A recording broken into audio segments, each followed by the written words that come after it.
Hey guys, tonight we're going somewhere most people wouldn't dare. Back to a world where bedtime wasn't peaceful, it was dangerous. A world of rancid animal hides crawling with lice, caves filled with choking smoke, and predators pacing just outside the firelight. Forget the idea of noble hunters painting art on cave walls. The truth is, you probably wouldn't survive one night in the Stone Age, let alone sleep through it. So before you get comfortable, take a moment to like the video and subscribe, but only if you genuinely enjoy what I do here. And let me know in the comments where you're tuning in from, and what time it is for you. Now dim the lights, maybe put on a fan for that soft background hum, and let's ease into tonight's journey together. Your bed is an animal hide thrown across the cave floor. Not a luxurious pelt, but a stiff, greasy sheet that smells like a wet dog rolled in spoiled stew. It hasn't been cleaned, ever, and it crawls with lice and fleas that treat you less like a sleeper and more like an all-you-can-eat buffet. There are no pillows, no duvets, just smoke-stained stone walls and the faint promise of warmth if the fire hasn't burned itself out. You blink in the flicker of dying embers, coughing from the thick smoke that has filled the cave overnight. There's no ventilation system. Your ancestors basically invented hotboxing with carbon monoxide. Every breath scratches your throat, your eyes sting, and you wonder if this is what relaxation is supposed to feel like. Your home is a cave with a single entrance. That's convenient because it's easy to guard. But it's also terrifying, because the only thing separating you from a pack of wolves or a saber-toothed cat is that sputtering fire and a few nervous humans curled up beside you. Privacy doesn't exist. You're huddled shoulder to shoulder with your family, your extended relatives, and sometimes total strangers who just followed the smoke in. Everyone snores, everyone scratches, everyone smells like roasted meat, sweat, and animal fat.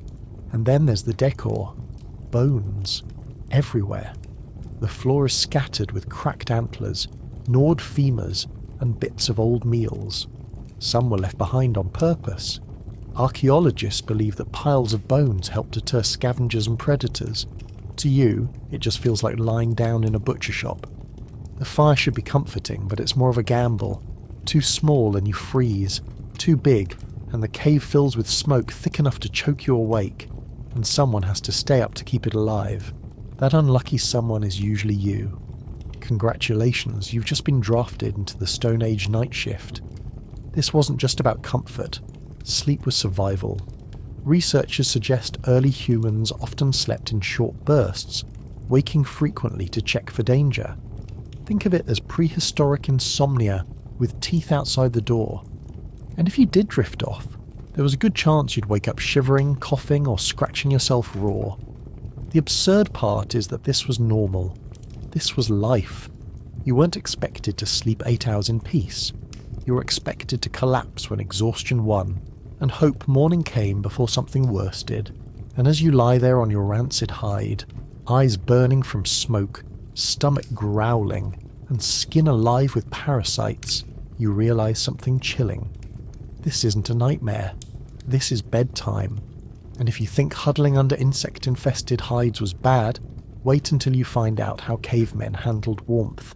Because sometimes the fire that kept you alive also tried to kill you. And so you're lying there in the cave trying to convince yourself that scratching through your hide blanket is just part of the bedtime routine. But the real battle isn't with the fleas, it's with the fire. That small ring of flame is the only thing standing between you and the night, and unfortunately it is also trying to kill you. Archaeological digs show that our ancestors kept fires burning inside caves for thousands of years. Ash layers built up so thick that in some places the ground looks like a prehistoric ashtray. Fire was survival.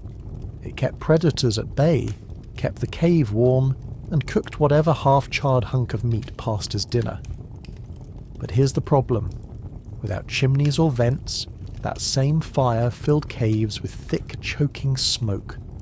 Imagine lighting a campfire inside your bedroom and then sealing the windows shut. Congratulations, you've just invented the Stone Age sleeping aid, oxygen deprivation. The smoke wasn't just annoying, it was lethal. Studies on traditional societies who still use indoor fires without chimneys show lung damage, chronic coughs, and shortened lifespans. Cavemen didn't have an inhaler to fix that. They just hacked and wheezed until their bodies adjusted, or until they simply didn't wake up one morning. So while the fire kept out wolves, it also slowly suffocated the very people it was meant to protect. You could call it a lose-lose situation, but really it was more of a wheeze-wheeze situation. Keeping the fire alive required constant attention. Night wasn't peaceful. Someone always had to stay awake to feed it, or risk waking up frozen stiff by dawn. This was humanity's first version of the graveyard shift, except instead of yawning at your desk, you were staring into the dark, praying your torch didn't sputter out while a cave lion circled outside. Falling asleep on fire duty wasn't just lazy, it was potentially the last mistake your group ever made. Archaeologists have found burn marks and collapsed sections of caves that suggest not every night shift went smoothly. Sometimes the firekeeper nodded off and the flames spread, turning the cave into an oven. Nothing says sweet dreams like realizing your mattress is now part of the barbecue. The process of building a fire wasn't easy either. Forget lighters, matches, or even flint and steel in the early days. Fire was often preserved from lightning strikes or natural blazes, carried from one site to another using smouldering logs wrapped in plant fibres. Losing your flame was catastrophic. You didn't just start a new one. You waited until another lightning storm, or you tried the exhausting process of rubbing sticks together until your hands blistered. Which means bedtime came with an added fear. If the fire went out, you weren't just cold. You were utterly defenceless, and the absurdity runs deeper. Some caves show soot layers so heavy that the ceiling turned black from centuries of burning fires. This meant generations of people chose to live in a constant fog of smoke, accepting the coughing, watery eyes, and lung damage because the alternative was worse. Your modern humidifier may annoy you when it gurgles too loudly, but at least it isn't slowly turning your lungs into smoked meat. Picture yourself curled on the cave floor, half asleep and desperate for warmth. The fire crackles, sending sparks onto the bones scattered around you.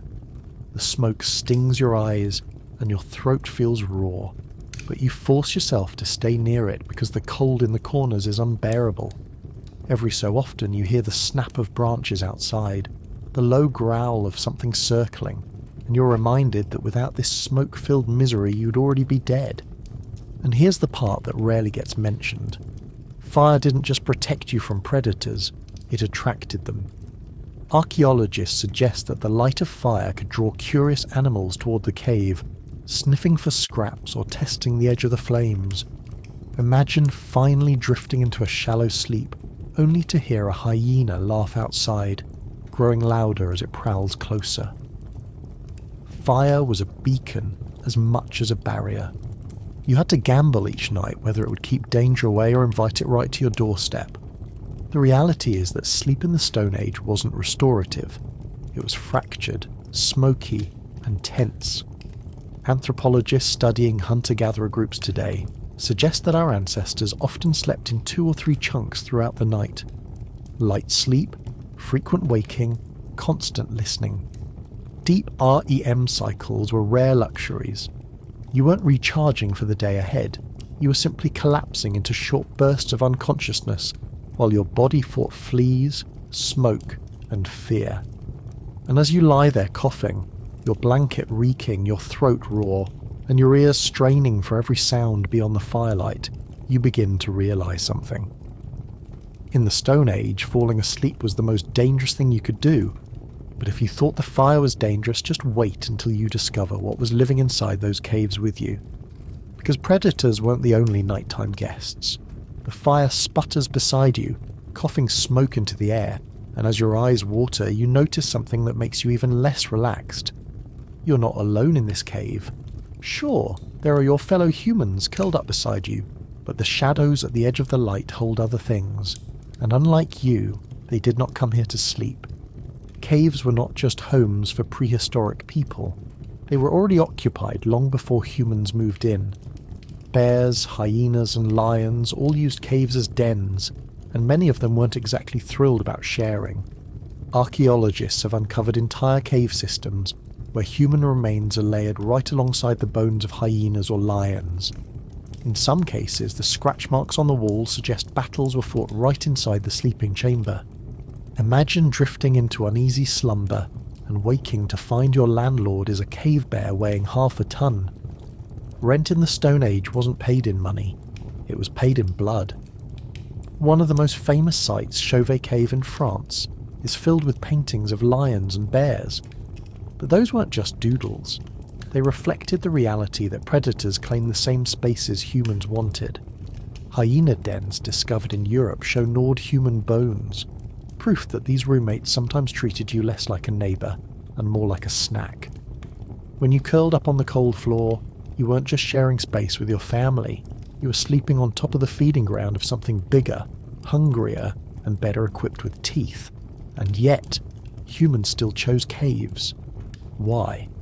Because outside was even worse. Without a roof over your head, you were exposed to freezing nights, rain, and open attacks. So people accepted the gamble of sharing a home with predators, often trying to drive them out with fire or loud noise. It rarely worked permanently. Many groups likely had to abandon caves once the animals reclaimed them. Your modern apartment might have noisy upstairs neighbours, but at least they don't drag you into the corner and chew on your femur while you're trying to get REM sleep. The smaller threats were almost worse. Caves crawled with insects, rodents, and parasites. Fleas and lice thrived in the hides used as bedding. Ticks clung to the damp corners and dropped onto sleeping bodies. Archaeological evidence shows that head lice have been with humans since the dawn of clothing. In fact, the genetic timeline of lice even helps scientists estimate when humans first started wearing garments. If your scalp itched in the Stone Age, it wasn't dandruff. It was a thriving colony of tiny vampires. Then there were the rodents. Food scraps left behind attracted mice and rats, which didn't just nibble grain stores but also crawled over sleeping bodies in the night. Disease was an ever-present risk, though early humans wouldn't have known it. They just knew that sometimes a scratch turned into a fever, and sometimes that fever spread through the group until nobody was left. And parasites didn't stop at lice. Tapeworms and intestinal worms were common, spread by undercooked meat and close living quarters. Imagine trying to sleep while your stomach churned and twisted with creatures feasting inside you. Modern nightmares of bedbugs pale in comparison to waking up hungry because a tapeworm beat you to your dinner. Even bats made caves their homes. Guano, or bat droppings, built up in layers on cave floors, filling the air with ammonia and feeding insect populations that then feasted on you. Sleeping among piles of droppings wasn't unusual. To the prehistoric mind, this was simply the smell of life. To your modern nose, it would be unbearable. The reality was that the cave was never fully yours. You shared it with predators who wanted to eat you, vermin that crawled across you, and parasites that lived on and inside you. The fact that humanity survived at all is a testament to stubbornness more than comfort. People didn't choose caves because they were perfect. They chose them because everything else was worse. Now picture yourself shifting on your rancid hide, scratching at flea bites, and trying not to notice the glowing eyes reflecting back from the dark corner of the cave. Sleep doesn't come easy when every sound could mean teeth, and every itch could mean a parasite digging deeper. But you shut your eyes anyway, because exhaustion always wins. And just when you think you've adjusted to the horror of cave roommates, you remember something even more disturbing. Caves weren't the only option. Many prehistoric people slept out in the open, exposed to the stars, the weather, and everything that crept, crawled, or hunted in the dark. And when the caves became too dangerous, too smoky, or too crowded with glowing eyes in the shadows, people sometimes abandoned them altogether. Instead, they slept outside, under the open sky. It sounds romantic, like camping, but remove the tent, the bug spray, and the guarantee that something with claws isn't creeping toward you, and you get a better sense of what bedtime meant for early humans in the wild. Nightfall in the open was not peaceful. The temperature dropped quickly after the sun disappeared, and with no walls to trap the heat, your body was left exposed. Archaeological evidence from Ice Age Europe shows that many nights would have plunged well below freezing. Your only shield was a poorly scraped hide or perhaps a pile of leaves. This wasn't a cozy blanket fort. It was nature's attempt at reminding you that hypothermia was always one yawn away. Modern scientists estimate that early humans burned more calories simply staying warm through the night than we often do in a full day. Then there was the darkness itself. The modern world is lit by street lamps, phones, and glowing screens, but the Stone Age night was absolute. Once the fire burned low, the world vanished into pitch black. Your eyes strained to pick out shapes, every snapping twig or rustling leaf sharpening your heartbeat. Predators like lions and leopards had night vision far superior to yours. In fact, fossil evidence suggests that cave lions in Europe hunted at night, moving silently through forests and grasslands. You might never see them coming. You simply heard a low growl or the snap of branches, and if you were lucky, it was only a deer passing through. If you weren't lucky, you became the deer. Sleeping outdoors also meant exposure to insects in ways that make mosquitoes on a camping trip look laughable. Malaria has ancient roots, with DNA traces found in Egyptian mummies thousands of years later. The parasites responsible almost certainly harassed humans long before recorded history. Add biting flies, ticks, and gnats, and you get a picture of nights filled with constant swatting and scratching. Scientists believe that insect pressure shaped where humans chose to sleep, often avoiding swampy areas despite the abundance of water and resources, simply because the buzzing torment was unbearable. Weather compounded the misery. Rain fell directly on your body, soaking hides and straw bedding until they became heavy, useless mats. Wind cut through whatever meagre covering you had, pulling away body heat. Snow meant near certain frostbite if you weren't huddled tightly with others. Anthropologists studying nomadic groups suggest that group sleeping was standard outdoors, not for companionship but for survival. Warmth depended on shared body heat. Individualism was not an option. If you valued personal space, the Stone Age was not designed for you. The ground added insult to injury. With no padding, you slept directly on soil, rock, or frost. Pressure sores, stiff joints, and aching backs were the norm. Imagine waking up each morning feeling like you had wrestled the earth itself all night, and in many ways, you had. Archaeological traces of bedding made from grass and leaves do exist, but these decomposed quickly and offered little comfort beyond separating skin from dirt. The first mattresses of human history were little more than compost heaps disguised as beds. And yet, outdoor sleep had its advantages. The stars themselves became guides. Without light pollution, the night sky was overwhelming, filled with more stars than most people alive today will ever see. Ancient constellations may have comforted or guided migrations, giving humans a sense of place even when everything else was hostile. Some researchers suggest that sleeping under open skies helped synchronize circadian rhythms with natural cycles of light and dark. Ironically, that meant your body clock was probably healthier than someone staring into blue light from a phone at 2 a.m. But before you start envying the stargazing, remember that predators were watching too. The same visibility that allowed humans to orient themselves also exposed them to hungry eyes. Hyenas scavenged at night, wolves prowled the edges of groups, and snakes slithered silently across the ground, unnoticed until they brushed a bare foot. One fossilized site even shows evidence of early humans trampled by mammoths, suggesting that sometimes a herd simply ran through the place you had chosen to bed down. Sleep wasn't a guarantee, it was a calculated risk, a nightly wager against the entire ecosystem. And even in the best conditions, the noise of the night made rest impossible. Crickets, frogs, rustling leaves, the occasional shriek of prey being caught, all filled the dark with reminders that the world never stopped moving. Silence was rare, and when it came, it was usually worse. Silence meant a predator was near, and everything else had gone quiet to avoid detection. Imagine lying in pitch black, the air suddenly still, and realizing that every other creature knows something you don't. Now you shift on the damp ground, pulling a lice-infested hide tighter against your shoulders, feeling the cold earth press against your bones. Your body shivers, not from the temperature alone, but from the knowledge that you are exposed. Every sound, every shadow, every movement in the dark reminds you that in the Stone Age, bedtime was not rest, it was endurance. And as the stars turn slowly overhead and the fire dwindles, another thought nags at you. Even when you manage to survive the night, the very act of sleeping in the wrong place could mark your group for disaster. For prehistoric humans, location was everything, and choosing the wrong sleeping spot could doom an entire band of people before sunrise. Even when you managed to scrape together a hide, a fire, and a few half-decent companions to huddle beside, the true gamble was location. Picking where to sleep in the prehistoric world was a matter of survival, and most choices came with consequences you could not predict until it was too late.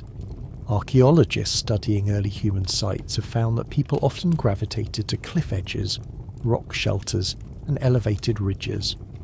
These gave a natural advantage against predators. Sleeping on higher ground meant animals had a harder time sneaking up, and you could spot threats more easily. But elevation was not always comfortable. The wind howled across exposed ridges, chilling bodies that were already fighting to stay warm. Imagine lying on bare rock while icy gusts whipped through your hides.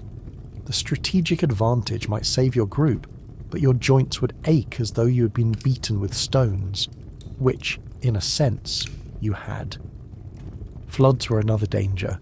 Settling too close to rivers or streams might seem smart for water access, but rainfall could turn a peaceful night into a disaster. Archaeological evidence from open-air Paleolithic camps shows flood layers burying tools and hearths, proving that groups were caught unaware by sudden surges. Picture bedding down on soft sand by a riverbank, only to be jolted awake by icy water rushing over your legs. Survival meant scrambling in the dark to higher ground, hides dragging behind, fire extinguished, and half your belongings swept away. Choosing caves also had its own location problems. Many cave mouths opened into valleys or hunting grounds, which seemed ideal for observing prey. But this also put humans in direct competition with predators who wanted the same spot. Excavations reveal alternating layers of human and animal occupation. One layer filled with stone tools, the next packed with hyena bones. It is the prehistoric version of arguing over who gets to keep the apartment lease, except the loser usually became dinner. There were also risks hidden beneath your sleeping spot. Early bedding made from grasses and leaves could attract snakes and scorpions seeking shelter. Fossilized bedding found in South Africa dating back 77,000 years shows traces of plants with natural insecticidal properties, suggesting that humans learned to ward off pests by selecting certain species. This was one of the first examples of pest control, yet even this was imperfect. A plant that repelled fleas did little to deter a snake curling up beside the warmth of your fire. The morning surprise of finding scales in your bedding was not exactly comforting. Noise factored into location as well. Sleeping too close to water meant constant rushing sounds that masked approaching predators. Too close to forests meant every snapping twig sounded like claws in the dark. Many anthropologists believe that restless sleep and frequent waking were adaptive, fine-tuned to environmental noise. In essence, insomnia may have saved lives. You were never supposed to drift into peaceful, uninterrupted slumber. You were supposed to wake often, scan your surroundings, and then collapse again in exhaustion. Even stargazing, which seems idyllic, had location-based hazards. Without shelter overhead, you were vulnerable to dew soaking your hides, or worse, falling rocks. Geological studies of ancient shelters show evidence of rockfalls that crushed bedding sites. A misplaced nap beneath a loose overhang could end with you permanently flattened into the archaeological record. Social dynamics added another complication. Sleeping too close to the group meant warmth, but also noise, odour, and parasites spreading faster. Too far from the group meant isolation, which was essentially a death sentence if predators attacked. The That tension between craving space and needing safety is something we still feel today, though modern versions involve roommates eating your leftovers rather than wolves eating your legs. Now place yourself on a cliff ledge, pulling your hide tighter as the wind lashes your skin. You chose this spot for safety, but your teeth chatter and your ears strain at every sound below. The stars glitter above, beautiful but indifferent, and the stone beneath you leeches away every ounce of warmth. It is not comfort, it is strategy. Your bedroom is nothing more than a calculated position on a battlefield you never stop fighting. The absurdity is that this constant calculation shaped human evolution. Our brains grew attuned to threats in the environment, sharpening senses that helped us survive but never let us rest.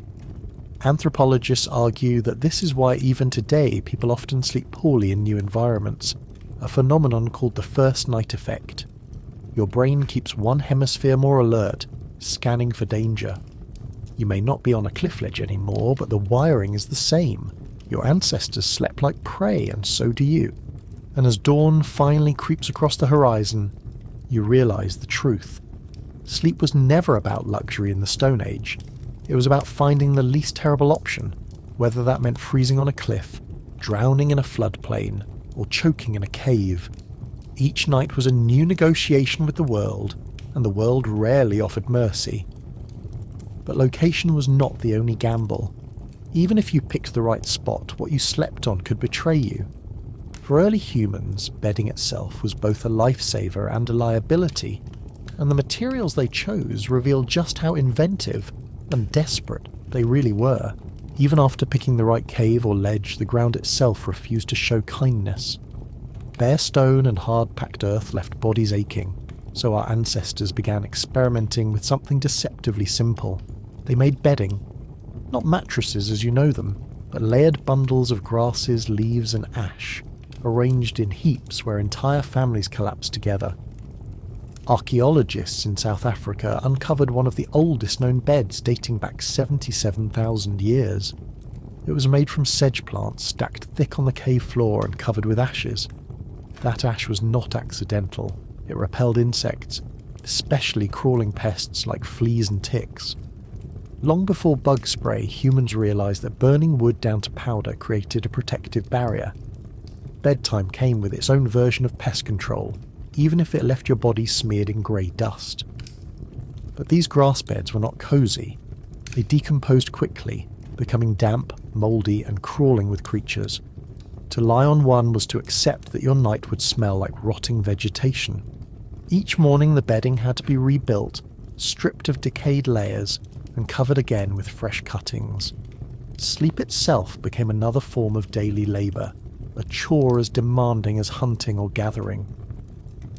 If you ever complained about making your bed in the morning, imagine dragging in armfuls of sedge leaves just to have a lumpy, bug-infested mat to collapse onto each night. Evidence from cave sites shows layers of bedding stacked on top of each other, sometimes more than a metre thick, representing centuries of people sleeping, discarding and rebuilding. These were not private beds. They were communal platforms, flattened together by countless bodies. The idea of personal space did not exist. You slept where there was room, pressed shoulder to shoulder, inhaling the scent of other people's sweat and smoke, while parasites crawled freely from one hide to another. Anthropologists suggest this group's sleeping strengthened social bonds, but to you, it would have felt like living inside a crowded hostel with no showers and no exit policy. The materials varied depending on where people lived. In colder regions, hides were layered over grasses to trap warmth. In warmer climates, plants with sharp or aromatic oils were chosen to repel mosquitoes. Traces of mint-like plants have been found in some sites, hinting that even in the Stone Age people experimented with fragrant sleep aids. Though instead of lavender candles, it was crushed leaves scattered beneath you, releasing their scent every time you rolled over and crushed another stalk. Comfort was relative. If the mat kept the bugs away and the cold out, it was considered a success. But beds were also hazards. Straw and grass ignited easily. A misplaced ember could turn your carefully arranged sleep mat into a bonfire. archaeologists have found charred remains of bedding in caves, a reminder that combining open flames with flammable bedding created regular disasters. The Stone Age equivalent of smoking in bed was simply existing. Every night was a chance that your body would wake to warmth for all the wrong reasons. The ground itself also fought back. Dampness seeped up from below, making bedding sodden and cold. Fungi grew, invisible spores filling the air. Studies on ancient plant remains suggest that many beds harboured moulds that today are linked to respiratory disease. Imagine lying down after a long day of foraging, only to find your lungs burning with every breath because your bedding doubled as a mushroom farm. No wonder coughs and congestion were constant companions. The pests that bedding was meant to repel were never fully defeated either. Ash helped, but lice and fleas thrived in human hair and hides. Head lice evolved alongside humans, so much so that their DNA can even reveal timelines of clothing invention. If lice followed you into bed, you simply scratched through the night, creating open sores that risked infection. In some ways, the bedding only made matters worse, trapping pests in the folds and giving them more places to hide. Sleep was less about comfort and more about surviving the battleground beneath your skin. Yet this inventiveness also shows the beginnings of something crucial. The act of creating bedding demonstrates planning, foresight, and a recognition of cause and effect. It was not just survival, it was adaptation. You see this in the ash layers, the plant selections, and the careful stacking. Humans were not passively suffering. They were constantly tinkering with their environment, trying to make nights more bearable. In a sense, that first mat of sedge and ash was the great-grandparent of your modern mattress, the start of humanity's obsession with hacking sleep. Picture yourself now on one of these beds. The mat is uneven, scratching your skin with stiff stalks. Your nose fills with the earthy scent of crushed plants mixed with smoke and sweat. Ash clings to your body, smearing across your face and arms. Every roll stirs up tiny clouds of dust that sting your throat. Around you, others shift and snore. One person's elbow pressed firmly into your side. Fleas hop freely, their bites leaving you itching even as exhaustion forces your eyes closed. This is not comfort. It is survival wrapped in leaves. And yet, by morning, you are grateful for it. Without the mat, the cold earth would have left you stiff, damp, and weaker. With it, you have managed at least a fragment of rest, enough to drag yourself back into another day of hunting, gathering, and avoiding death. The first beds may have been crude, but they were also one of humanity's earliest inventions, proof that even at the edge of survival, people sought small improvements. Of course, no amount of crushed grass could solve one of the most persistent problems of all. Noise. The night was never quiet, and for cavemen trying to sleep, the chorus of sounds outside their fragile bedding made true rest almost impossible. As you lie on your uneven mat of grass and ash, scratching at flea bites and coughing on smoke, your body aches for silence. But the night refuses to give it to you. The prehistoric world was never still, and even with closed eyes you cannot escape the constant soundscape pressing against your ears. Sleep itself becomes an act of defiance against the noise of life and death unfolding around you. Every corner of the natural world had its own soundtrack. Forests crackled and rustled as wind shifted branches. Grasslands sang with the endless hum of insects. Rivers roared and trickled depending on the season, sometimes masking other sounds entirely. And beneath it all were the predators. Wolves howled across plains. Hyenas laughed in the distance, their eerie calls carrying for miles. Lions roared so powerfully that the vibration could rattle your chest even if they were far beyond your firelight. These noises were not background ambience. They were warnings, and your body learned to treat them as such.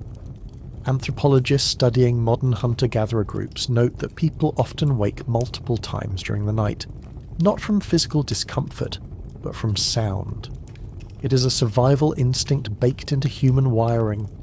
The so-called first night effect, where people sleep poorly in new environments, has deep evolutionary roots. Your brain refuses to fully switch off, one hemisphere staying more alert, scanning for sound. Even now, in comfortable bedrooms with locked doors, studies show that human sleep cycles are lighter and more restless when background noise is present. It is the ancient predator alarm still ringing. But predators were only one layer. The sounds of prey animals filled the night as well. The bleats of deer, the calls of birds startled from roosts, the screams of creatures caught mid-hunt.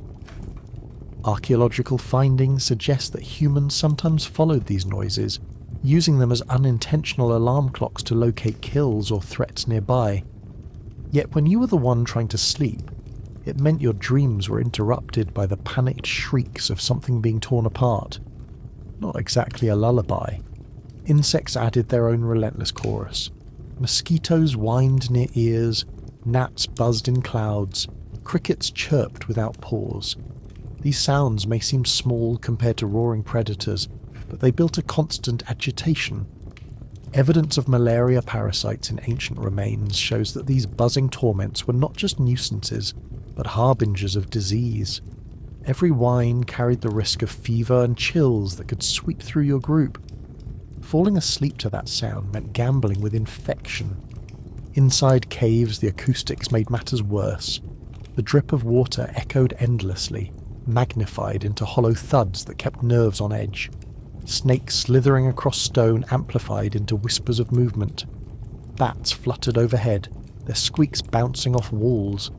To modern ears, it might sound like horror movie sound design. To Stone Age humans, it was simply reality. Caves acted as amplifiers, turning minor sounds into warnings you could not ignore. Noise within the group also shaped sleep. Dozens of bodies huddled together produced snores, coughs, sneezes, and muttered breaths. Infants cried through the night demanding food. Elders groaned with aching joints. With no walls or doors, every sound belonged to everyone. There was no such thing as privacy, and no ability to block out the noises of your companions. Studies of traditional societies show that nighttime noise tolerance was higher in pre-modern groups, but it came at the cost of fragmented rest. People adapted to broken cycles because they had no choice.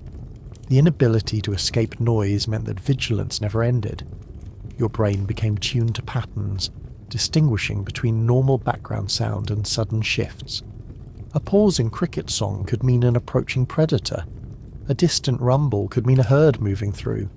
This constant attunement shaped evolutionary survival, but for you, lying on your mat, it meant true rest was nearly impossible. Every dream was shallow, pierced by a howl, a rustle, or a scream, and sometimes silence was worse. The complete absence of noise in the wild was a signal of danger. When animals fell quiet, it meant something bigger and more threatening was near.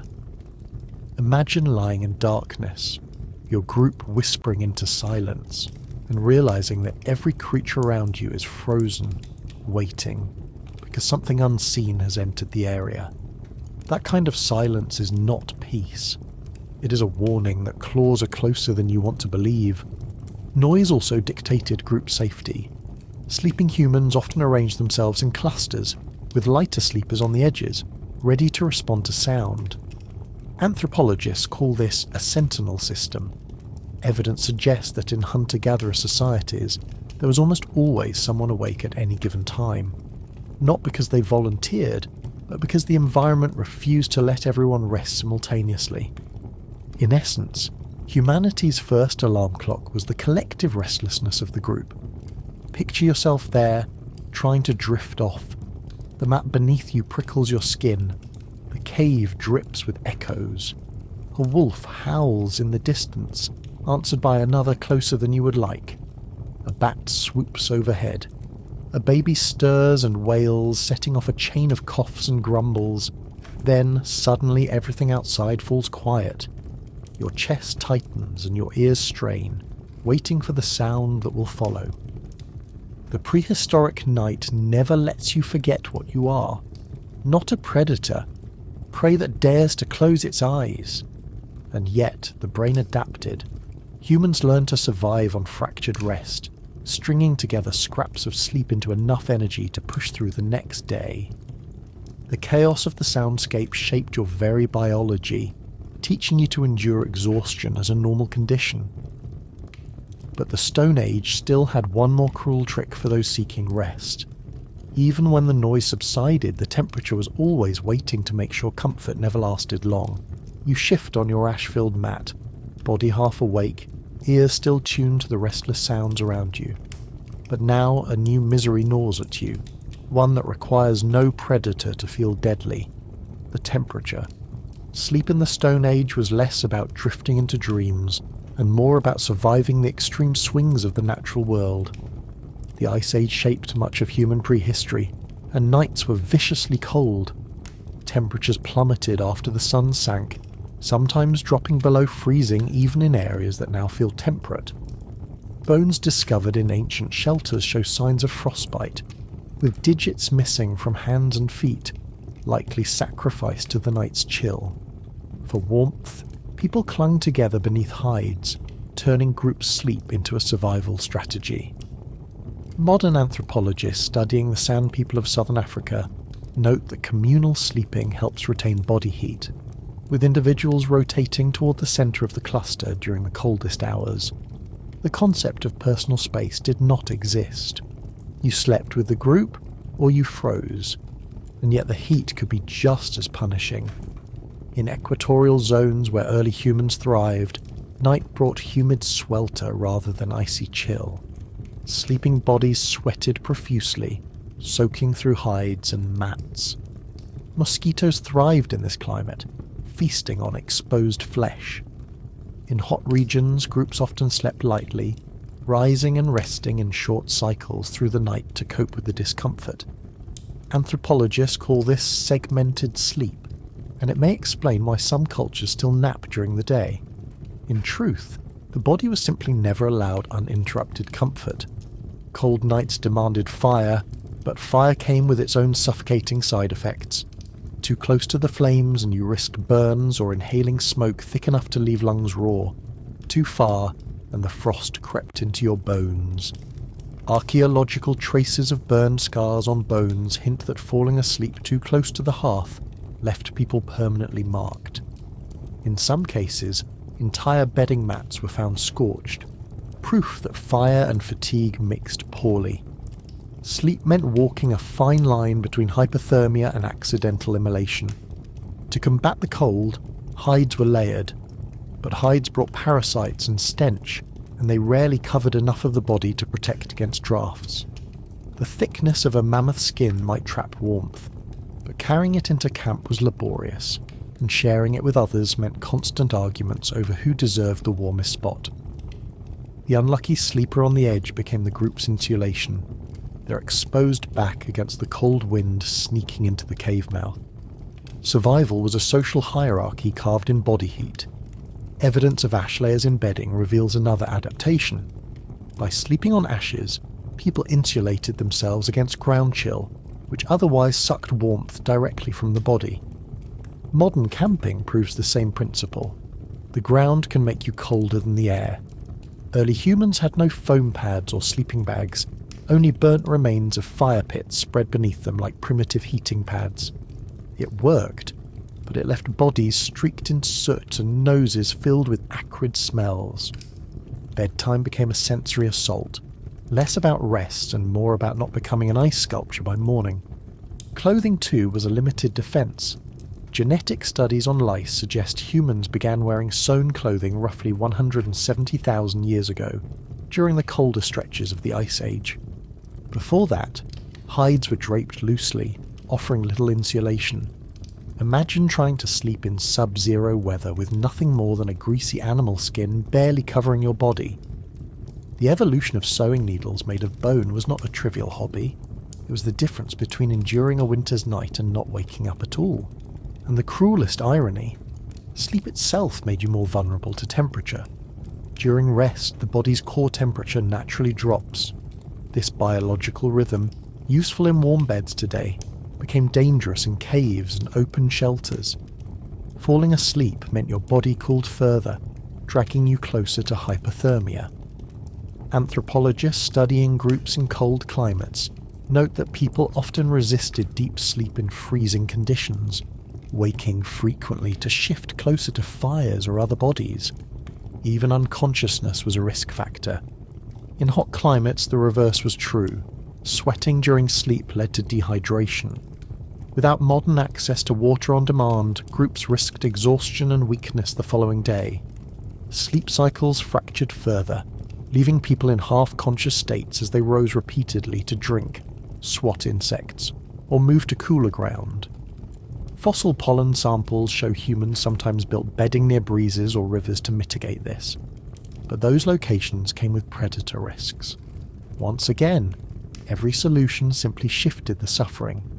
Picture yourself curled on the cave floor during a winter night, teeth chattering, your breath fogging in the air. You inch closer to the fire, soot clinging to your skin, coughing from smoke but desperate for warmth. Hours later, the seasons shift in your imagination, and you're in a humid river valley, sweat soaking your hide blanket, mosquitoes whining endlessly, thirst scratching at your throat. Neither setting offers peace, only a rotating carousel of discomfort as nature ensured that rest was never simple, and yet these conditions shaped resilience. The endurance of cold nights pushed humans to create clothing, to sew, to build better shelters. The agony of sweltering nights forced movement into new environments and inspired experimentation with plants that repelled insects. Discomfort bred innovation. You may complain when your blanket feels too heavy or the room is too warm, but the very survival of your species rests on generations who endured nights far worse. Still, no matter how inventive humans became, one biological fact remained unshakable. Sleep in the Stone Age was fragmented not only by sound and temperature, but also by time itself. The cycle of day and night dictated everything, and the rhythm of sleep was carved by firelight, moonlight, and the terror of darkness. Your body shivers against the cold, or sweats in the heat, but either way you're not staying asleep for long. The idea of 8 solid hours under a blanket of peace is a fantasy you've never known. In the Stone Age, sleep did not come in neat blocks. It arrived in fragments, bursts of exhaustion stolen from a night that refused to let you rest. Anthropologists studying modern hunter-gatherers like the Hadza in Tanzania or the San in southern Africa found that people rarely sleep all at once. At any given moment, someone is awake, stoking fires, watching for predators, or simply tossing restlessly. This pattern mirrors what must have happened for thousands of years before. Prehistoric humans slept in shifts, often waking several times each night. Researchers call it segmented sleep, with bodies naturally falling into 2 or more stretches of rest. You drift off, wait to tend the fire or scratch at lice, then collapse again until morning light. Evidence of this pattern lingers in older traditions. Historical records from medieval Europe describe first sleep and second sleep, 2 distinct chunks of nighttime rest divided by an hour or 2 of wakefulness. People read, prayed, or even visited neighbours between these segments. This cultural memory may echo a rhythm carved deep into humanity during the Stone Age. Your ancestors' fractured nights were not failures, they were the design. Circadian rhythms themselves were dictated by the environment. Without artificial light, humans sink to the sun, moon, and fire. Studies of melatonin levels in traditional groups show that hormone cycles rise and fall with the natural fading of daylight, and fires extend waking hours only slightly. The orange glow of flames lacks the intensity of the modern bulb, so evenings remain short. Sleep came early, often soon after sunset, but it never lasted. Waking in the middle of the night was normal, not insomnia. You were expected to stir, scan the darkness, adjust the fire, and only then slip back into shallow dreams. Moonlight added its own cycle.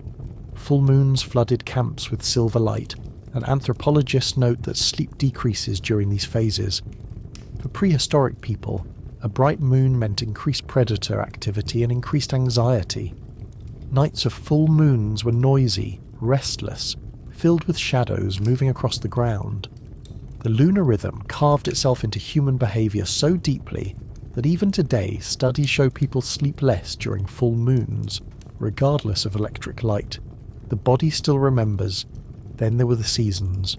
Longer summer days meant shorter nights, while winter brought seemingly endless darkness.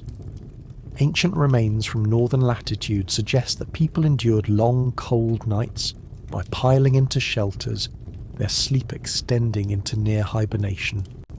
In contrast, equatorial groups lived by shorter, fragmented rhythms all year long, their bodies adapting to heat and insects. Sleep was not universal. It was shaped by latitude, weather, and danger. Wherever you rested, your body bent to the environment's clock. The lack of uninterrupted sleep had consequences. Chronic fatigue was likely a normal condition. Imagine waking up after 4 or 5 broken hours of rest. Your body sore, your throat raw from smoke, your scalp itching, and your stomach still empty. That was enough to fuel another day of foraging, but barely. Cognitive studies today show that lack of sleep impairs memory, reaction time, and decision-making. Yet somehow, humans thrived. The constant state of exhaustion may have even forced brains to evolve sharper, faster problem-solving, simply to cope with a world where rest was scarce. Group safety influenced the rhythm as well. Someone always had to be semi-alert, serving as the sentinel. Studies suggest that lighter sleepers often took this role, waking at the faintest sound. It was not heroic. It was biology. Some brains simply refused deep sleep, especially in unfamiliar or dangerous locations. This variation meant that whole groups were never truly unconscious at once. In your band of cavemen, there was always at least one pair of ears listening to the night. Picture the scene. You stir after a shallow stretch of rest, eyes dry and lungs heavy with smoke. The fire needs feeding. Someone else mutters and rolls over, leaving you to poke the embers and toss on another log. Outside, a wolf howls. You clutch your hide tighter, scratch at a flea bite, and try to will yourself back into unconsciousness. Hours later, you wake again, the cycle repeating endlessly until dawn. There is no luxury of dreaming deeply, only the endless rhythm of waking, sleeping, and waking again. And yet, this rhythm forged resilience. By fragmenting sleep, humans stayed alive in a hostile world. The exhaustion you feel is the same exhaustion that carried your species forward, training your brain to adapt, endure, and function on less. But sleep cycles were not just about safety. They were also shaped by one more powerful force: the rituals and beliefs humans built around the act of falling asleep itself. Your body aches from fractured rest, but even before you shut your eyes, something else is happening. Sleep itself was not just a physical act. For prehistoric humans, it was also spiritual, mysterious, and sometimes frightening. The line between waking and dreaming blurred into rituals, habits, and superstitions designed to make the most dangerous hours of the day a little less terrifying. Archaeologists cannot dig up dreams, but they can uncover the traces of rituals surrounding them. Many ancient camps show evidence of circular sleeping arrangements, with bodies huddled around the fire in a ring. This was not just practical for warmth, it created a symbolic centre, a glowing boundary between the known and the unknown. Anthropologists studying hunter-gatherers note that circles around fire still carry meaning today, representing unity and protection. In the Stone Age, lying in that circle was reassurance that the group would guard you from whatever prowled in the dark. The fire itself often carried ritual weight. Keeping it alive was more than survival. It was symbolic of continuity and protection. Some groups preserved embers across migrations, carrying glowing coals from camp to camp. This practice has been documented in Aboriginal groups in Australia, and it is likely far older. To lose your fire was not only to risk freezing, it was to break a spiritual link with safety. Bedtime meant watching that flame closely, feeding it carefully, whispering to it as though it were a living companion. Plants and charms may also have played a role. At Border Cave in South Africa, Bedding layers contained leaves from the Cape laurel tree, known for its insect-repelling properties. But these plants also carried aromatic oils, which may have given the bedding a ritual or medicinal function. Ancient humans may have believed that certain scents kept away spirits or bad luck. Imagine lying on leaves that doubled as both bug repellent and protective talisman. Bedtime became less about comfort and more about aligning yourself with nature's defences. And then there were dreams. Though no evidence of prehistoric dream interpretation survives directly, the universality of dream myths in later cultures suggests it began early. To close your eyes and see visions, to meet animals, ancestors, or impossible events in sleep must have felt like stepping into another realm. Dreams blurred the boundaries of life and death, waking and not. Some anthropologists argue that shamanic traditions, ritual leaders who journeyed through visions, have their origins in these earliest nights. Sleep was not an empty pause. It was an entry point to mystery. Consider what that meant for nightly rest. You did not only fear predators or cold, you feared what you might see behind your eyelids. The memory of a dream might shape the next day's hunt, or convince the group to move locations. In this way, sleep itself influenced survival decisions. A vivid dream of danger might drive an entire community to abandon a cave. The prehistoric world was interpreted through every channel of perception, and sleep was as important as fire or tools in guiding behaviour. Even posture could be ritualised. Fossilised remains suggest that humans sometimes curled tightly, knees drawn to chest, like a fetal position. This not only conserved warmth, but may have symbolised safety, a return to protection. Group burials often mirror this pose, as if sleep and death were intertwined states.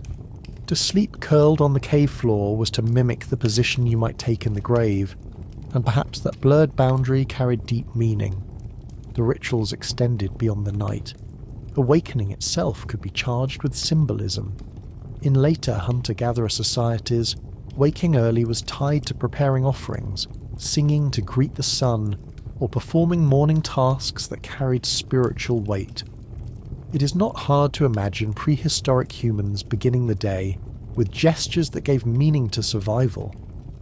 To wake after surviving another night was itself a small miracle. Picture yourself there, lying beneath your hide, the fire flickering low, smoke curling into the ceiling. You clutch a carved bone or a stone amulet, believing it wards off harm. Around you, others murmur, perhaps whispering to the fire, perhaps repeating small sounds that bring comfort. You drift into half-consciousness and find yourself dreaming of animals that you will see the next day. When you wake, you might believe those visions are omens, clues planted by the night to guide your steps. Sleep is no longer just endurance, it is a dialogue with the unknown. And though science explains dreams today as a byproduct of brain chemistry, their role in prehistory cannot be dismissed. They shaped choices, influenced rituals, and gave humans the first stories they ever told. Myths were born out of these nights, from the images conjured while lying on mats of grass and ash. The cave wall paintings, filled with strange beasts and symbols, may themselves be echoes of dreams. In a way, sleep in the Stone Age was the birthplace of imagination. Yet even imagination could not erase the daily battle against exhaustion. The rituals brought comfort, but the realities of the body still demanded fuel. Sleep was only one half of the night's challenge. The other was hunger, gnawing at you as fiercely as any predator, reminding you that you could not rest for long. The fire flickers low, your body curled tight, the air cold and smoky.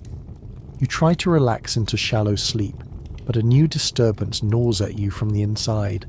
Hunger. The ache in your stomach is as loud as the wolves outside, and unlike them, it cannot be chased away with fire. In the Stone Age, sleep was never separated from the constant question of food. Archaeological evidence paints a clear picture. Prehistoric diets were inconsistent, swinging between days of abundance and stretches of near starvation. Bones from early humans show stress markers from malnutrition, and studies of hunter-gatherer societies today reflect the same cycle. One day might bring a successful hunt or a lucky forage of berries and roots. The next could pass with almost nothing to eat. This rhythm meant that bedtime often arrived with empty stomachs, and hunger made rest nearly impossible. Modern science confirms what cavemen already knew instinctively. Hunger disrupts sleep. Studies on fasting populations show decreased REM cycles, more frequent waking, and restless tossing. Low blood sugar leaves the brain on edge, primed to search for food rather than drift into dreams. For prehistoric humans, lying awake with hunger was not just uncomfortable. It was evolution pushing the body to remain alert, ready to move at first light to find sustenance. Hunger also shaped the timing of sleep. Anthropologists suggest that some groups may have delayed rest until after hunts, no matter how late in the night, because full bellies offered deeper rest. Evidence from cut-marked bones found in caves indicates that feasting often occurred by firelight, late into the evening. But when no meat was caught, people lay down with hunger gnawing at them, their bodies restless and minds clouded. Sleep came only in short bursts, interrupted by the growl of the stomach as much as the growl of predators. And yet sometimes hunger itself was used deliberately. In some traditional groups, fasting was believed to bring visions or dreams with greater meaning. Prehistoric humans may have discovered the same. Dreams while fasting often take on vivid, surreal qualities, the brain conjuring intense imagery when deprived of calories. These nighttime visions may have been seen as messages or omens. What felt like starvation-induced delirium could easily be interpreted as spiritual significance. In this way, hunger carved meaning even as it carved weakness. Food storage was rare in the Paleolithic era. Without agriculture or permanent shelters, most groups consumed what they could immediately. Meat spoiled quickly, especially without smoke or salt to preserve it, so even a large kill did not guarantee long-term comfort. Archaeological evidence from sites in Europe shows marrow cracked from bones, sucked dry of calories when other food sources ran out.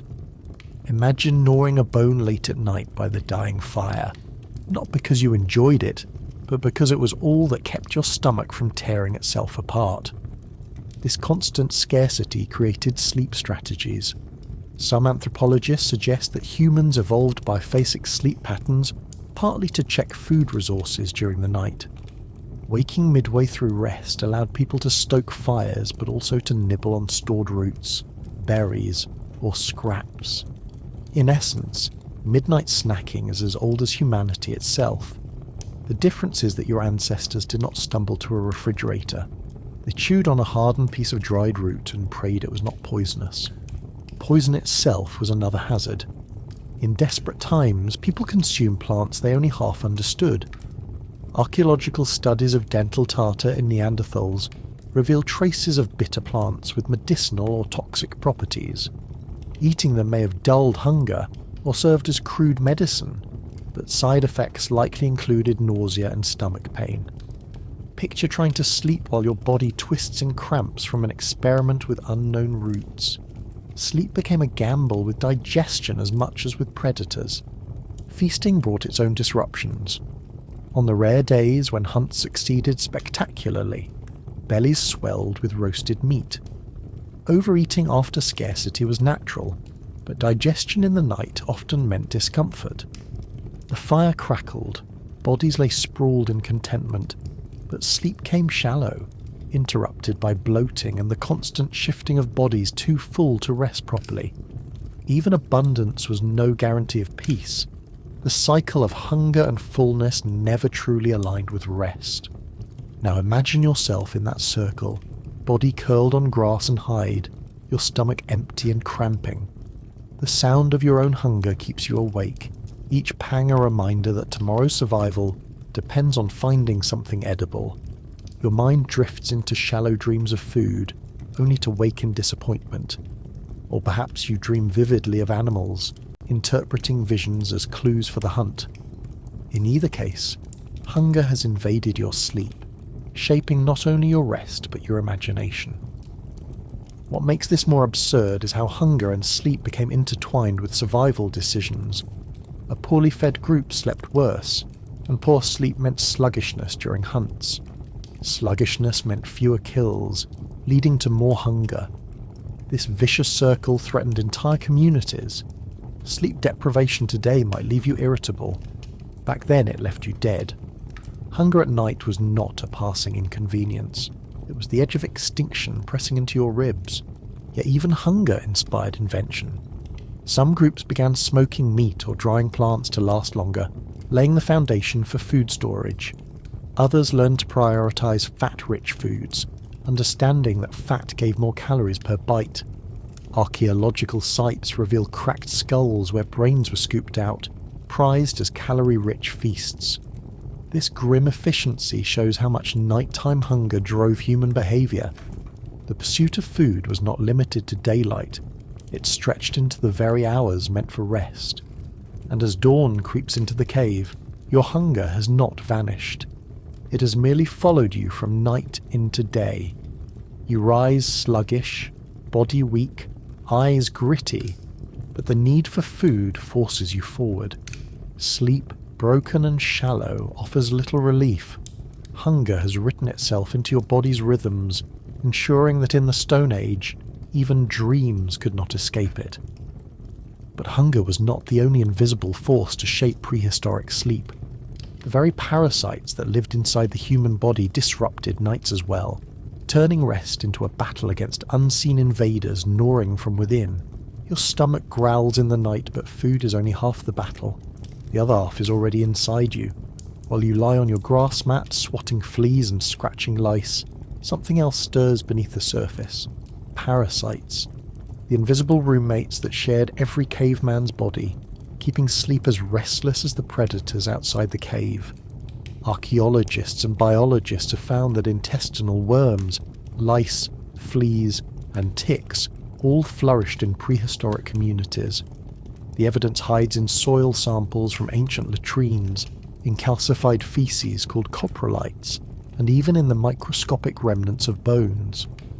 One study uncovered whipworm and roundworm eggs in human remains from 30,000 years ago.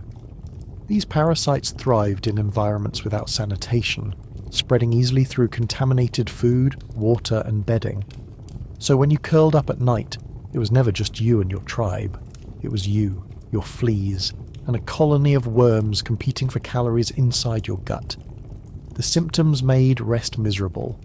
Worm infestations caused bloating, abdominal pain, and diarrhea, none of which lend themselves to peaceful slumber.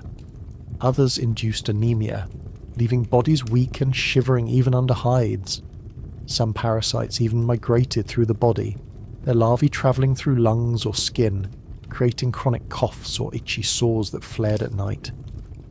Imagine trying to close your eyes while your insides twisted and your skin burned from unseen invaders. Sleep was never just about closing your eyes. It was about negotiating with whatever lived beneath your ribs. Lice, of course, were constants. Genetic evidence suggests that head lice evolved alongside humans, clinging to hair even before clothing was invented. Body lice, specialised to live in garments, emerged later, tracing the invention of stitched clothing nearly 170,000 years ago. By night, these tiny vampires crawled across scalps, feeding on blood, leaving itchy welts that kept bodies tossing and turning. Unlike bedbugs today, lice never stayed on the bedding. They lived directly on you. The scratching you did in your sleep was not just restlessness. It was your body trying to survive the endless banquet of insects. Ticks and fleas thrived in bedding. The grass and hide mats humans arranged created havens for these pests. Ash layers may have deterred some, but not all. Each night you spread your bedding, you unknowingly prepared a feast for bloodsuckers. Archaeological studies on bedding remains show deliberate use of plants with insect-repelling oils. These were not choices made for fragrance alone.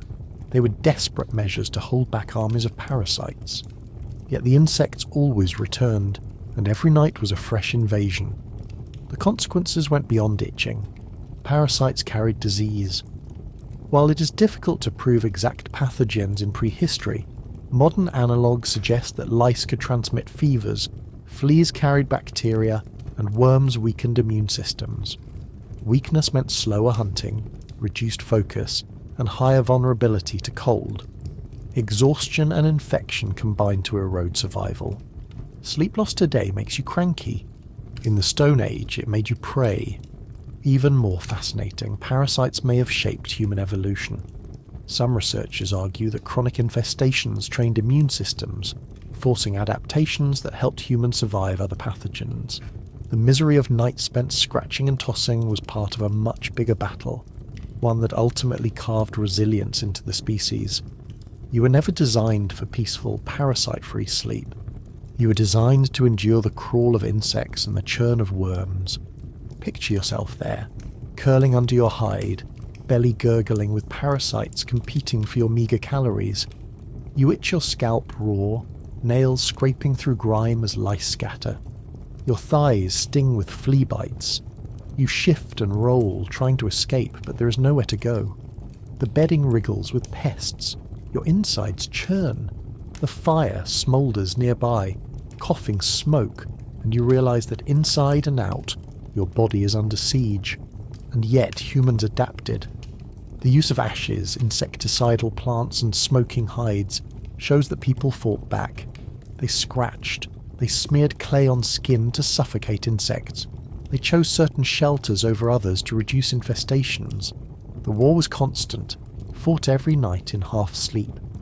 Bedtime was less a retreat and more a battlefield. In later eras, these infestations became so common they were normalized. Medieval texts mention lice in passing, as if scratching was no more unusual than breathing. The truth is that normalization began in prehistory. For cavemen, parasites were not interruptions. They were part of existence. To sleep meant to accept them. To wake meant to scratch. And the cycle repeated until you no longer noticed it, or until infection carried you off. Even now, echoes remain. Modern humans still toss and shift in bed, a behaviour some scientists think may be a leftover from nights spent shaking off parasites and insects. Our restless movements may have once dislodged pests, increasing chances of survival. What seems like insomnia today may simply be the body remembering its war against lice and worms. So when you close your eyes and imagine prehistoric sleep, do not think of peace. Think of scratching until you bled, coughing from smoke, rolling on damp grass mats, and trying to ignore the twisting in your belly. Every night was a struggle against enemies too small to see but impossible to ignore. And as miserable as that sounds, the parasites were not even the most terrifying disruptions. Those came from the skies themselves, when storms, lightning, and sudden floods crashed into the night, turning every attempt at rest into a new disaster. The itching finally fades into exhaustion, but your relief does not last. Outside, the night itself begins to roar. Rain lashes the cave mouth, wind shrieks through branches, and thunder crashes so violently that even the fire quivers. Sleeping in the Stone Age was never just about fleas or cold. It was about surviving the tantrums of nature itself.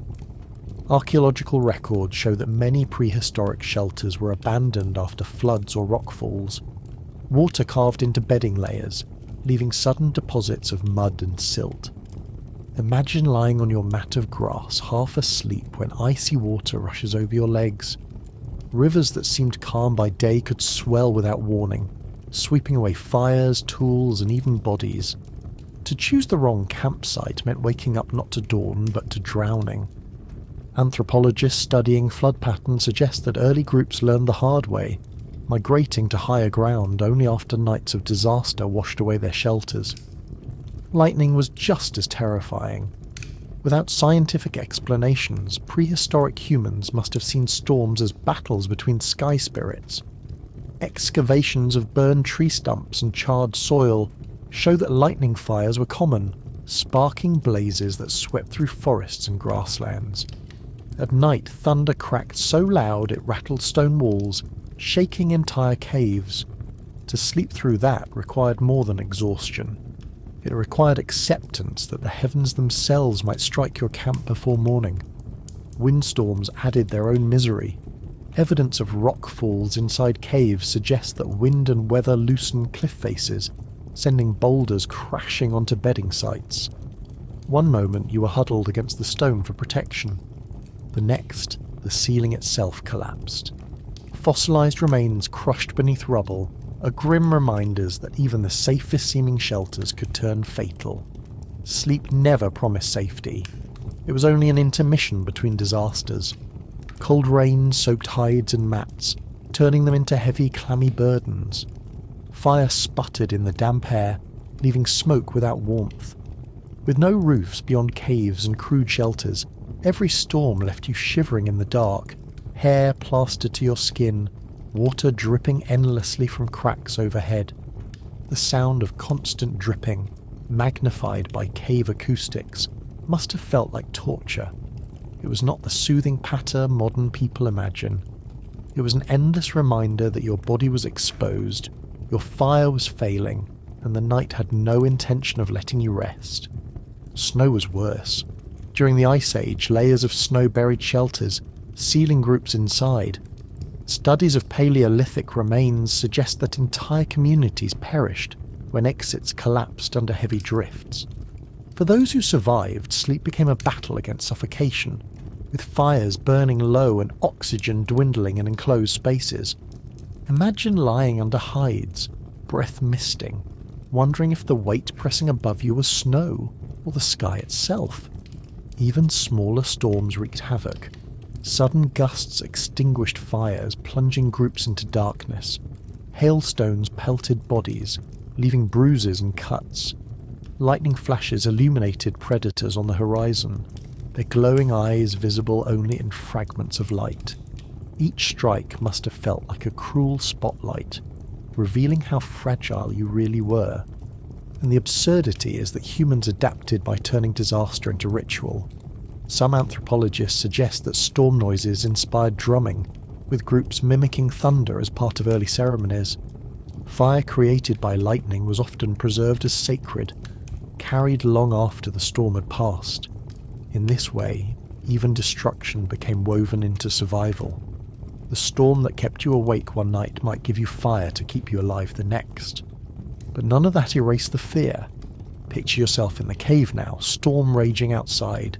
The fire hisses as rain spits through the cracks. Wind howls like a predator rattling stones.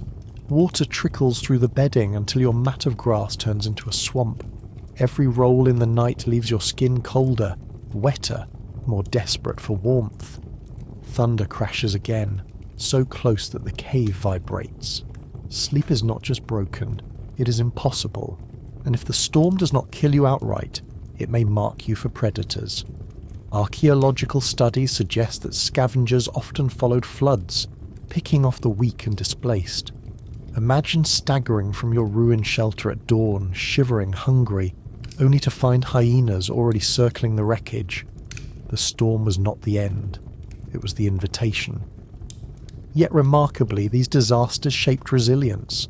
They forced humans to build more durable shelters, to migrate with seasons, to learn to predict weather patterns from cloud formations and animal behavior. The misery of nights ruined by storms was the tuition paid for knowledge. You learned, or you did not survive. Still, knowledge brought little comfort at the moment. When the wind screamed, when the river surged, when thunder split the sky, you were reminded of your true position in the world, not master of nature, not even partner to it. Simply a fragile body curled on damp grass, waiting for morning, praying the storm passed before it erased you. And when morning finally came, survival was not guaranteed either. The weather did not only ruin the night, it destroyed the very resources you depended on, leaving food scarce and bodies weaker. Which meant that for cavemen, even a clear night came with a new torment. The insects and vermin that thrived after storms swarmed your bedding, ensuring that rest was forever just out of reach. The storm finally fades, but the relief is short-lived. The rain has left your bedding soaked, the fire nearly drowned, and the cave dripping with moisture. And as the silence creeps back in, a new sound begins to rise. The faint scuttling of tiny legs across stone, the high-pitched whine of wings in the dark, and the soft gnawing of teeth too close to your ear. Nature's smallest creatures are here to remind you that sleep is never free. Insects were not background annoyances in the Stone Age.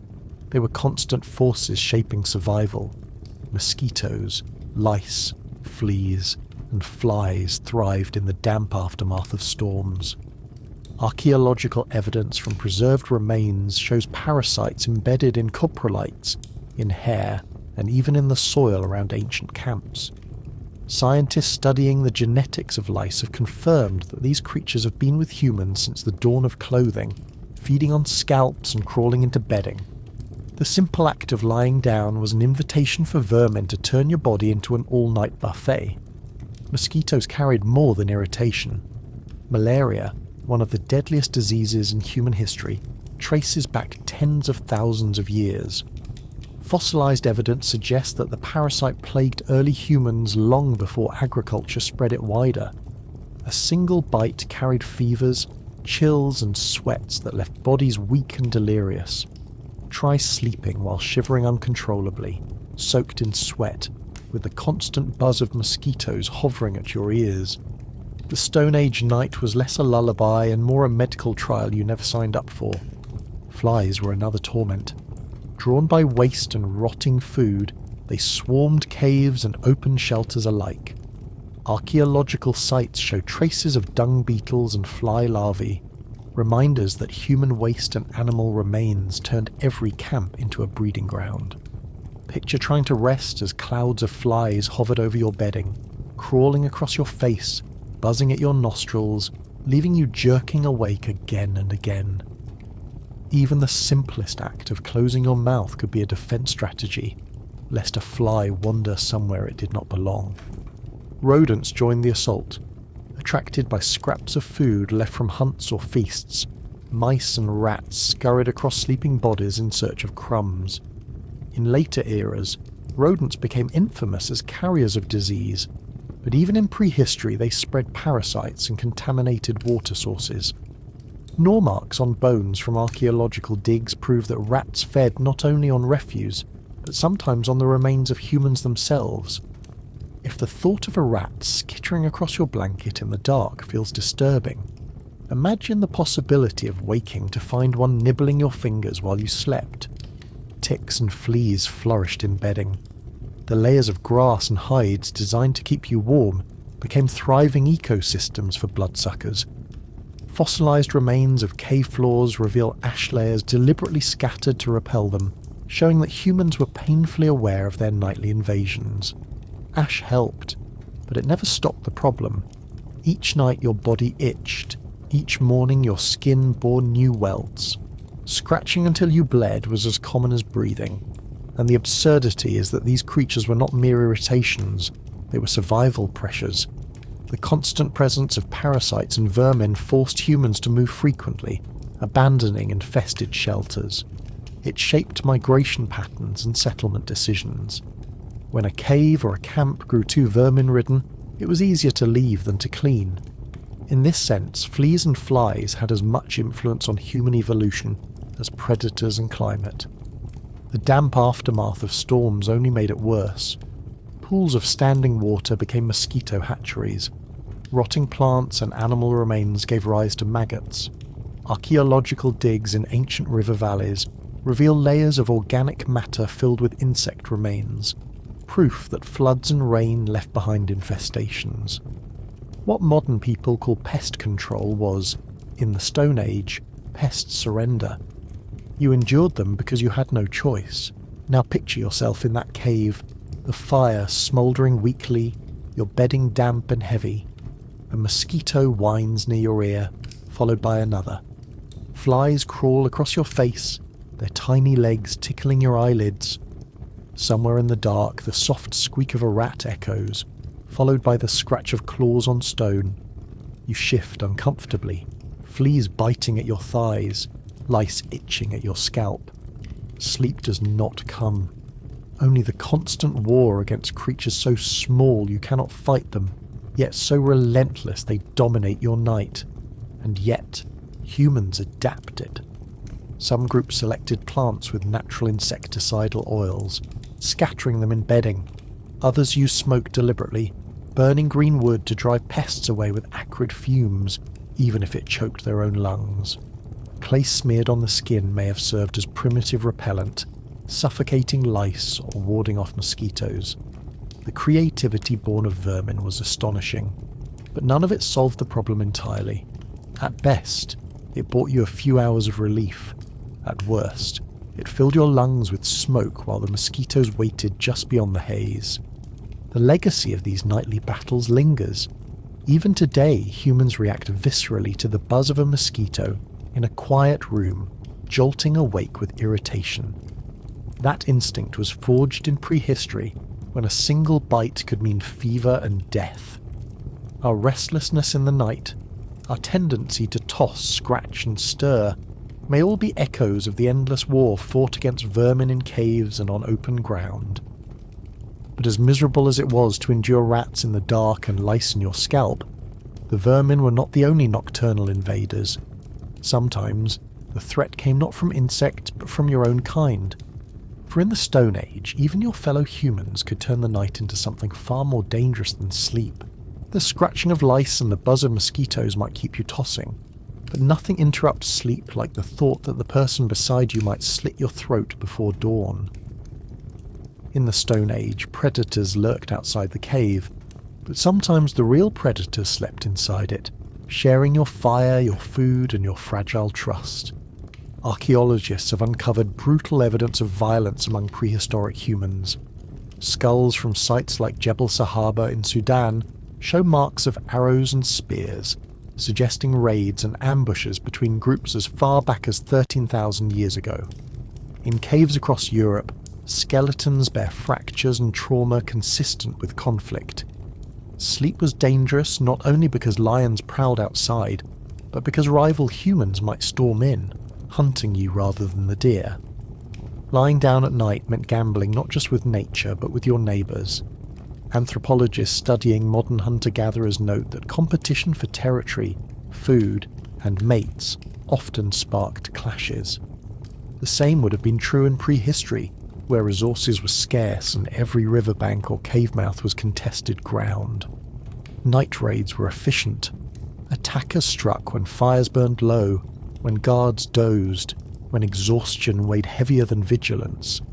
The victim rarely woke until the fight was already lost. Your sleep cycle itself was a weakness, and enemies knew it. Even within groups, tension simmered. Foraging bands were small, usually 20 to 50 individuals, and conflict within them was inevitable. Disputes over food, mates, or leadership sometimes ended violently.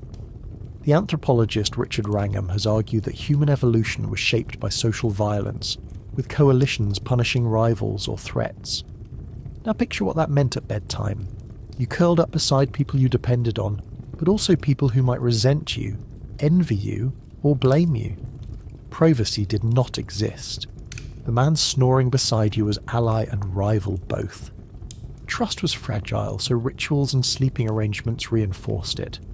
Some anthropologists suggest that communal sleeping in circles was not only for warmth, but for surveillance. Every member of the group was visible. No one slept apart without suspicion. The very shape of the sleeping cluster enforced order, reducing the chance of betrayal in the night. Still, no arrangement erased the unease of lying unconscious among those who might see opportunity in your vulnerability. The fear of strangers was even greater. Encounters between groups could be deadly, and the archaeological record shows that entire camps were wiped out in sudden attacks. Imagine drifting into half-sleep only to wake to shouting, firelight, and the whistle of stones thrown into the cave. Your bedding offered no defence, your hides were no shield. Sleep left you helpless, sprawled in the dark, scrambling for survival before you were even fully awake. And yet violence was not only about raids, it was also about theft. Food was scarce, tools were precious, and fire itself could be stolen. Anthropologists describe cases in modern hunter-gatherer groups where fire raids occur, with one group sneaking into another's camp at night to steal glowing embers. In prehistory, losing fire could mean death, so guarding it became paramount. Sleep was sacrificed, not because of predators, but because of the human hands that might creep into your camp with baskets ready to carry away your flame. Cannibalism also lurks in the record. Bones from sites like Guff's Cave in England show clear-cut marks, evidence that humans sometimes consumed each other. Whether from starvation, ritual or aggression, the fact remains that your fellow humans were potential threats even in death. That knowledge must have seeped into the collective consciousness. Sleep was not only a risk of being killed, it was a risk of being eaten. No predator could instill such paranoia as your own species. Now picture yourself on the damp bedding, your body aching, your stomach growling, your ears straining for the drip of water and the buzz of insects. You turn your head and see the outline of others around the fire. Their faces glow in the embers. Some are family, some are allies, and some are strangers who joined the camp only days ago. Exhaustion tells you to close your eyes. Instinct warns you not to. Every snore, every shift, every cough sounds like something more. You're trapped in the limbo between trust and fear, and no dream will ever erase it. The absurdity is that this constant fear forged social bonds stronger than most animals ever knew. To survive, humans had to cooperate, to build trust rituals, to punish betrayal. Sleep itself forced the creation of rules. Without them, no one would ever dare to close their eyes. The very idea of community was born not only around the fire, but in the fragile hours of rest when everyone agreed to not kill each other. And yet, agreement was never guaranteed. Violence left scars, both physical and cultural. The archaeological record is littered with broken skulls, shattered ribs, and punctured bones, silent testimony to the fact that humanity's greatest threat was often itself. If nature tormented your body, humans tormented your mind. Sleep was never restful when your nightmares could step out of the dark and wield a stone axe. By morning, if you survived, you were grateful not only for food or warmth, but for trust that held for another night. The fear of betrayal, of raids, of theft did not vanish. It lingered, and it shaped human behaviour for millennia. Even now, in locked houses and secure cities, the unease of the night remains. We still check doors. We still cluster in groups. We still startle at sounds in the dark. The ghosts of prehistoric raids never left us. And as the fire burns low, as eyes grow heavy, and as trust is stretched thin but not yet broken, a new torment arrives to make the night worse. The crawling vermin were bad. The threats of other humans were worse. But nothing disturbed prehistoric sleep quite like the creatures that shared the caves long before humans arrived. And that's where we'll leave you for tonight, half asleep and probably questioning why our ancestors ever bothered closing their eyes at all. If you've enjoyed this little guided tour through historical misery, let me know in the comments what video you'd like me to torture you with next. Should we explore more sleepless cavemen, a medieval dentist with no anesthesia, or maybe something involving Romans and plumbing disasters? Your vote may decide how badly the next group of imaginary time travellers suffers. And if you actually enjoy drifting off to the sound of lice, mould and prehistoric paranoia, then check out my other videos. There's an endless supply of historical suffering waiting to tuck you in. Sweet dreams, if you can manage them.